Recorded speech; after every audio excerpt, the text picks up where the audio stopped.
लोकसभा चुनाव के लिहाज से देश में उत्तर प्रदेश काफी अहम माना जाता है और ऐसा माना जाता है कि दिल्ली का रास्ता यूपी से होकर ही गुजरता है। इसलिए सभी दल यहां पहले से ही तैयारी में जुट जाते हैं।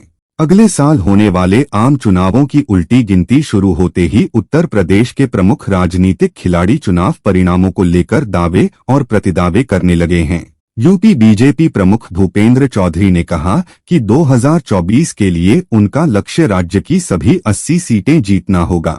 उन्होंने कहा, प्रधानमंत्री नरेंद्र मोदी को फिर से प्रधानमंत्री के रूप में चुना जाना है और इसके लिए मैं अपने कैडर से यह सुनिश्चित करने का आह्वान करता हूं कि बीजेपी 2024 के लोकसभा चुनावों में यूपी से सभी 80 लोकसभा सीटों पर जीत हासिल करे।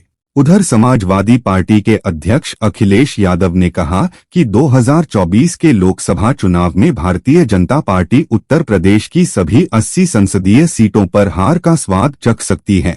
यादव ने कहा, जिस पार्टी ने अगले 50 साल तक शासन करने का दावा किया है वह अब अपने दिन गिन रही है। उसके राष्ट्रीय अध्यक्ष को राज्य के 2 मेडिकल कॉलेजों का दौरा करना चाहिए, तब वह समझेंगे कि वे कितनी सीटें जीतने जा रहे हैं।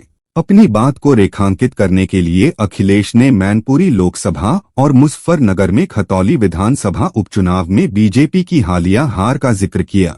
गौरतलब है कि बीजेपी ने 2014 के लोकसभा चुनावों में यूपी से 71 सीटें जीती थीं और 2019 में सपा बसपा गठबंधन के बावजूद पार्टी ने 64 सीटों के साथ विपक्ष का सूपड़ा साफ कर दिया था।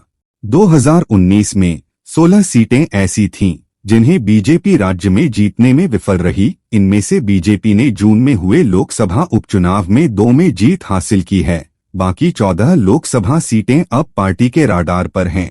भूपेंद्र चौधरी ने कहा, हमें कड़ी मेहनत करनी होगी और हमारे कैडर सुनिश्चित करेंगे कि हम इस बार सभी 80 सीटों पर जीत हासिल करें।